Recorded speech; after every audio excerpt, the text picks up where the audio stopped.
فذكر فإن الذكرى تنفع المؤمنين وما خلقت الجن والإنس إلا ليعبدون.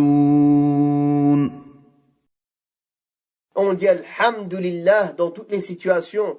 Et on ne dit pas comme certains ils disent, bin al-awam, louange à celui que seul lui on loue pour un mal. Non, car en disant ça, déjà on a laissé la sunna du prophète sallallahu alayhi wa sallam dire Alhamdulillah ala kulli hal. Deuxièmement, il y a des méfaits dans cette parole. C'est comme si tu dis ouvertement que c'est une chose que tu détestes ce qui t'est arrivé.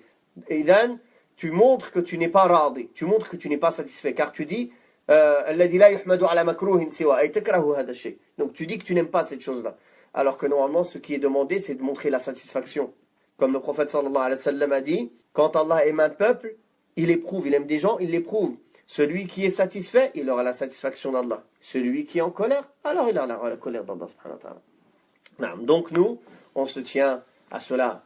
On dit Alhamdulillah ala kulli hal. La personne, elle patiente pour Allah subhanahu wa ta'ala, elle patiente dans l'obéissance d'Allah, elle patiente contre les interdits, elle patiente au moment des adversités, des moments difficiles de la destinée d'Allah subhanahu wa ta'ala qui sont douloureuses. Et il remercie Allah, il dit Alhamdulillah ala kulli hal, et il est satisfait de la destinée d'Allah subhanahu wa ta'ala. C'est ça Al-Hamid, Al-Mahmoud, c'est lui qui mérite la louange subhanahu wa ta'ala, bila muqabil, même sans retour.